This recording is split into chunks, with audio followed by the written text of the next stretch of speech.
வணக்கம். முருகன், திருநெல்வேலி. அற்ப விசுவாசிகளே, இன்றைக்கு காட்டிலே இருந்து நாளைக்கு அடுப்பிலே போடப்படுகிற ஒரு புல்லுக்கு தேவன் இவ்விதமாக உடுத்துவித்தால் உங்களுக்கு உடுத்துவிப்பது அதிக நிச்சயம் அல்லவா? ஆகையால் எண்ணத்தை உண்போம், எண்ணத்தை குடிப்போம் என்று நீங்கள் கேளாமலும் சந்தேகப்படாமலும் இருங்கள். இவைகளெல்லாம் உலகத்தார் நாடி தேடுகிறார்கள், நீங்கள் தேடாதிருப்பீர்களாக. இப்படி ஒரு வேத பகுதி.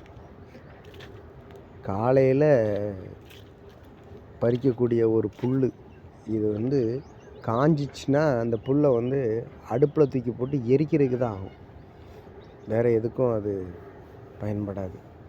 அந்த புல்லை கூட ஆடு மாடுகளுக்கு பயன்படுற மாதிரி புரோஜனமாக வைக்கிறாராம். மனிதர்கள் அதை எடுத்து ஏதாவது ஒரு விதத்தில் பயன்படுத்திக்குவாங்கன்ட்டு இன்றைக்கி நிறைய இந்த டெக்கரேஷன்லாம் பண்ணக்கூடிய பர்சன் இந்த புல்லெல்லாம் எடுத்து டெக்கரேட் பண்ணுறாங்க. ஒரு நாள் தான் அதோடைய வாழ்க்கை. அந்த ஒரு நாள் வாழ்க்கைக்கே கடவுள் அவ்வளோ எக்ஸலண்டான வாழ்க்கையை கொடுக்குறாரு.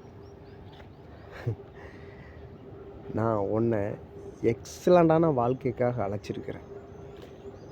என்னத்தை குடிப்பேன், என்னத்தை சாப்பிடுவேன், என்ன ட்ரெஸ்ஸை போடுவேன் அப்படின்னு சொல்லி ஒரி பண்ணாதீங்க. டோன்ட் ஒரி அப்படிங்க.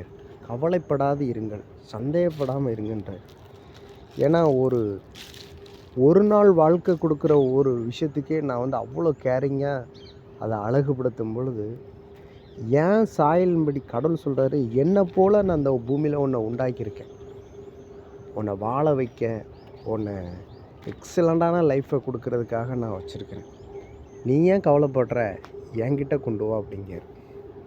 நான் உன்னை கட்டாயமாக ஒரு நிறைவான வாழ்க்கைக்கு தான் உன்னை அழைத்து கொண்டு போவேன், கவலைப்படாமல் இரு அப்படின்னு சொல்கிறார்.